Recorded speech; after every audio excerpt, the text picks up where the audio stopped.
سورۃ فاتحہ قرآن پاک کی سب سے پہلی سورت ہے۔ حدیث میں اس کی بڑی فضیلت بیان کی گئی ہے اور سورۃ فاتحہ کے معنی آغاز یعنی ابتدا کے ہیں، اس لیے اسے الفاتحۃ یعنی فاتحۃ الکتاب کہا جاتا ہے، اور اس کے اور بھی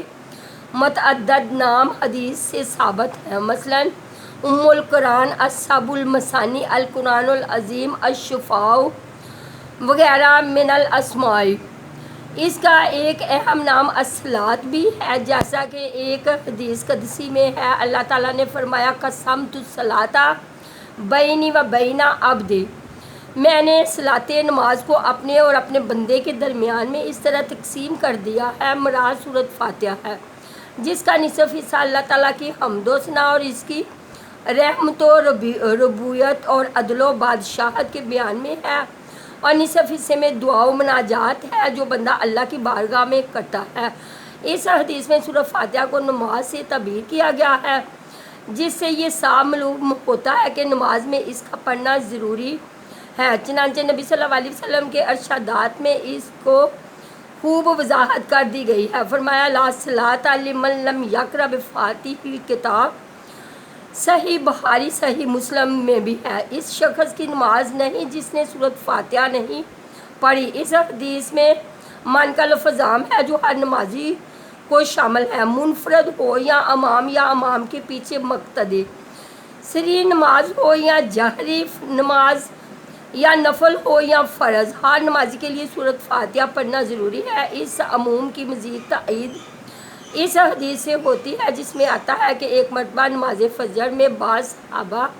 رضی اللہ تعالیٰ عنہ بھی نبی صلی اللہ علیہ وسلم کے ساتھ قرآن کریم پڑھتے رہے، جس کی وجہ سے آپ صلی اللہ علیہ وسلم پر قرات بوجھل ہو گئی۔ نماز ختم ہونے کے بعد جب آپ صلی اللہ علیہ وسلم نے پوچھا کہ تم بھی ساتھ پڑھتے رہے ہو، انہوں نے اسبات میں جواب دیا تو آپ صلی اللہ علیہ وسلم نے فرمایا لا تفعلوا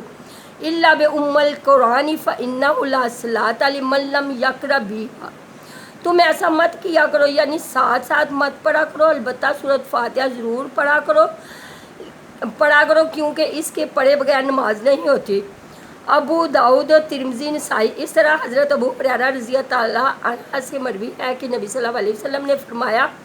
من صلی صلاۃ لم یقرأ فیہا بام القرآن فہی خداجن ثلاثاً سے عرض کیا گیا ہے کہ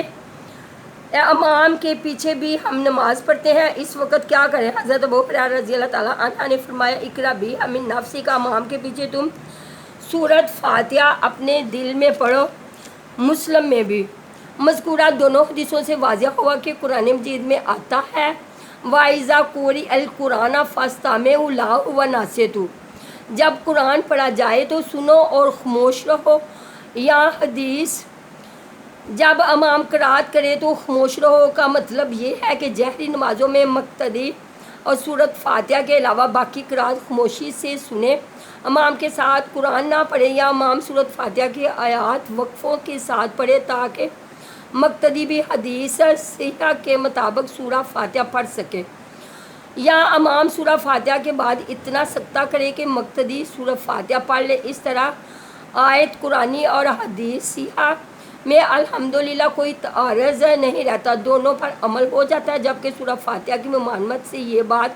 ثابت ہوتی ہے کہ حاکم بدن قرآن کریم اور حدیث صحیحہ میں ٹکراؤ ہے اور دونوں میں سے کسی ایک پر ہی عمل ہو سکتا ہے، بے یک وقت دونوں پر عمل ممکن نہیں۔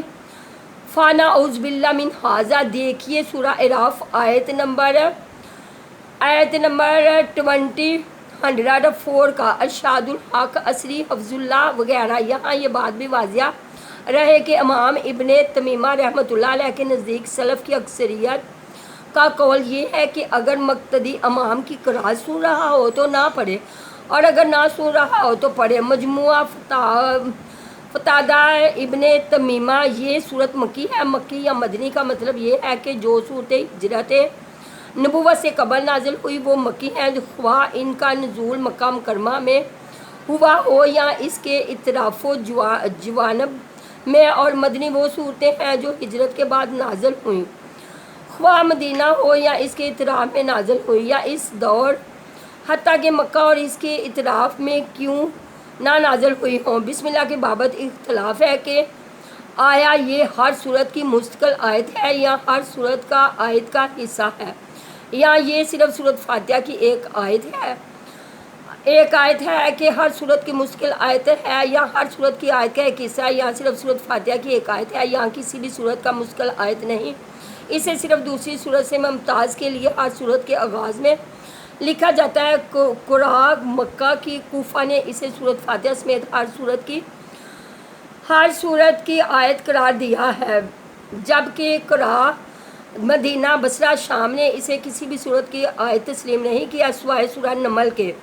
آیت نمبر 30 کے کہ اس میں بلا اتفاق بسم اللہ اس کا جزو ہے۔ اس طرح جہری نمازوں میں اس کی اونچی آواز سے پڑھنے میں بھی اختلاف ہے، بعض اونچی آواز سے پڑھنے کے قائل ہیں اور بعض سری آواز سے۔ فتح القدیر اکثر علماء نے سری آواز سے پڑھنے کو راجح قرار دیا ہے، تاہم جہری آواز سے بھی پڑھنا جائز ہے۔ بسم اللہ کے آغاز میں اقرا بادا یا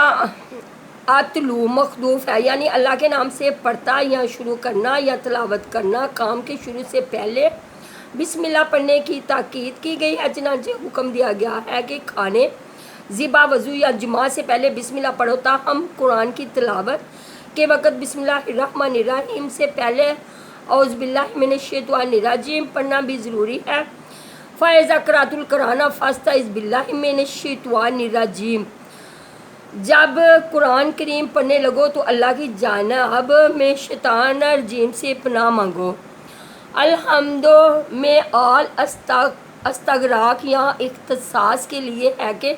یعنی تمام تعریفیں اللہ کے لیے ہیں یا اس کے لیے خاص ہیں، کیونکہ تعریف کا اصل مستحق اور سزاوار صرف اللہ تعالیٰ ہے۔ کسی کے اندر کوئی خوبی، حسن، باکمال ہے تو وہ بھی اللہ تعالیٰ کا پیدا کردہ ہے، اس لیے حمد تعریف کا مستحق بھی وہی ہے۔ اللہ یہ اللہ کا ذاتی نام ہے، اس کا استعمال کسی کے لیے جائز نہیں۔ الحمدللہ یہ کلمہ شکر کا ہے جس کی بڑی فضیلت حدیث میں آئی ہے۔ ایک حدیث میں لا الہ الا اللہ کو افضل ذکر اور الحمدللہ کو افضل دعا کہا گیا ہے۔ ترمذی، نسائی وغیرہ، صحیح مسلم اور نسائی کی روایت میں ہے الحمدللہ تمل المیزان، الحمدللہ میزان کو بھی بھر دیتا ہے۔ اس لیے ایک اور حدیث میں آتا ہے کہ اللہ تعالیٰ اس کو پسند فرماتا ہے کہ ہر کھانے اور پینے پر بندہ اللہ کی حمد کرے۔ رب اللہ تعالیٰ کے اسماء الحسنی میں سے ہے جس کے معنی ہے ہر چیز کو پیدا کر کے اس کی ضروریات مہیا کرنے اور اس کو تکمیل تک پہنچانے والا۔ اس کا استعمال بغیر اضافت کے کسی اور کے لیے جائز نہیں۔ عالمین، عالمون جہان کی جمع ہے، ویسے تو تمام خلائق کے مجموعے کو عالم کہا جاتا ہے، اس لیے اس کی جمع نہیں لائی جاتی، لیکن جہاں اس کی ربوبیت کاملہ کے اظہار کے لیے عالم کو بھی جمع لائی گئی ہے، جس سے مراد مخلوقات کی الگ الگ جنسیں ہیں، مثلاً عالم جن، عالم انس، عالم ملائکہ اور عالم ہوش و طیور وغیرہ۔ ان تمام مخلوقات کی ضرورتیں ایک دوسرے سے قطعاً مختلف ہیں، لیکن رب العالمین سب کی ضروریات ان کے احوال و ظروف اور طباع و جسام کے مطابق مہیا فرماتا ہے۔